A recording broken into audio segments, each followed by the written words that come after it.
بسم اللہ الرحمن الرحیم. In the name of Allah, the Beneficent, the Merciful. الحمد لله وكفى وسلام على عباده الذين اصطفى. أما بعد فقد قال الله تبارك وتعالى في القرآن المجيد والفرقان الحميد: أعوذ بالله من الشيطان الرجيم. بسم الله الرحمن الرحيم. إن الذين يحبون أن تشيع الفاحشة في الذين آمنوا لهم عذاب أليم في الدنيا والآخرة.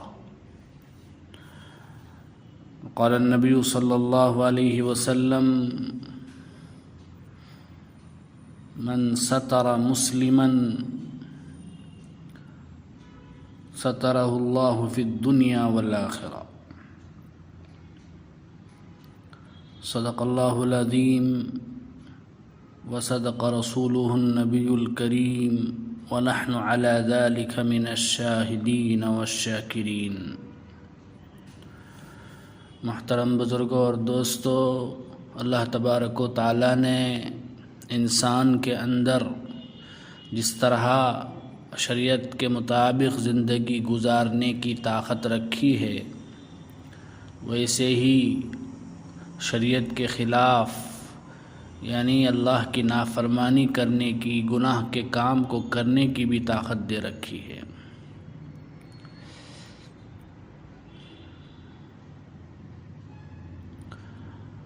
دور حاضر میں مسلمان نہ تعداد میں کم ہیں نہ دولت میں، اقتدار اور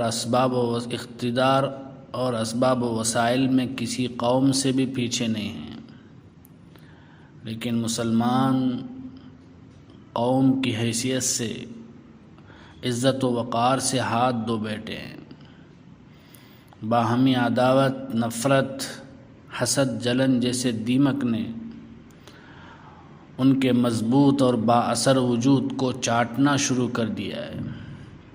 نتیجتاً مسلمان اخلاقی اور روحانی اعتبار سے کھوکھلے ہو چکے ہیں، جبکہ رسول کریم صلی اللہ علیہ وسلم نے ایسی معاشرت ہمارے حوالے کی تھی جس میں باہمی محبت، مودت، اخوت، بھائی چارگی، خیر خواہی، ہمدردی، شفقت و احترام، عظمت اور مرتبت موجود تھی. اس حوالے سے آپ صلی اللہ علیہ وسلم کی زبان مبارک سے تمام مسلمانوں کو آپس میں اخوت کے اعزاز سے نوازا گیا. روئے زمین پر بسنے والے سارے مسلمان، چاہے کسی بھی رنگ، نسل، قبیلے، برادری یا علاقے سے تعلق رکھتے ہوں، ان کا آپس میں بھائیوں والا تعلق ہونا چاہیے. ایک مسلمان کی خوشی سے دوسرے مسلمان کو بھی خوشی ہونی چاہیے. اگر ایک کو کوئی دکھ، رنج یا پریشانی آتی ہے تو اس کی تکلیف تمام مسلمانوں کو محسوس ہونی چاہیے. محترم حضرات، آپس میں اجتماعی زندگی گزارنے کے وقت کئی طرح کے امور پیش آتے ہیں. بعض ناگوار اور غیر مناسب باتیں بھی دیکھنے کو ملتی ہیں. ایسے موقعوں پر اسلام ہمیں غیر مناسب باتوں کو اچھالنے کے بجائے چھپانے کا درس دیتا ہے. یہ ایک حقیقت ہے کہ ہم پردہ دری کے ماحول میں پروان چڑھ رہے ہیں، جبکہ ہمیں ہمارے رسول صلی اللہ علیہ وسلم نے پردہ پوشی والے مقدس ماحول کو بنانے کا حکم دیا تھا. آپس میں رہتے ہوئے اگر کسی کا کوئی عیب، کوئی گناہ، کوئی غیر اخلاقی کام دیکھ لیں تو اسے جگہ جگہ اچھالنے سے ہمیں گریز کرنا چاہیے، اسے چھپانا چاہیے. خاص طور پر اگر کسی سے متعلق بے حیائی کی بات ہو تو اس کو تو چھپانا ضروری ہے، اس کو پھیلانا جائز نہیں ہے. اس پر بڑی وعید اللہ نے قرآن پاک میں بیان فرمائی ہے: ان الذین یحبون ان تشیع الفاحشۃ فی الذین آمنوا لہم عذاب علیم فی الدنیا والآخرہ.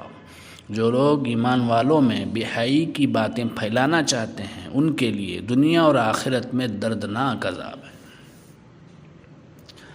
رسول کریم صلی اللہ علیہ وسلم نے بھی پردہ پوشی، دوسرے کو عیوب کو چھپانے سے متعلق ہمیں بڑی فضیلتیں سنائی ہیں، اس کی بڑی اہمیت بیان فرمائی ہے۔ چنانچہ مسلم شریف کی روایت میں ہے، آپ صلی اللہ علیہ وسلم نے فرمایا، لا یستر عبد عبدا فی الدنیا الا سترہ اللہ یوم القیامہ۔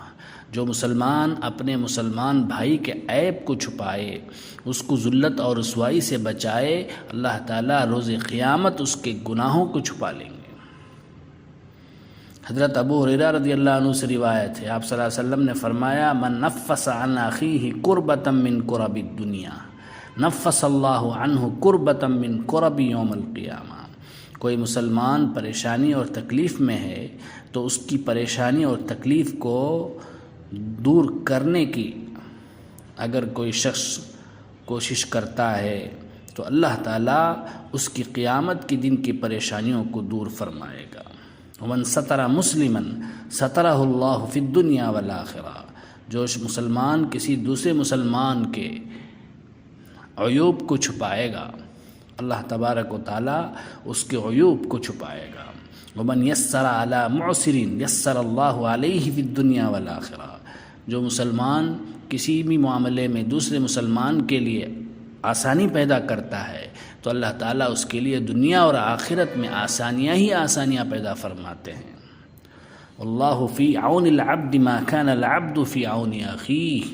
جب تک انسان اپنے بھائی کی ہر ممکن مدد میں لگا رہتا ہے، اللہ تعالیٰ بھی اس وقت تک اس کی امداد فرماتے رہتے ہیں۔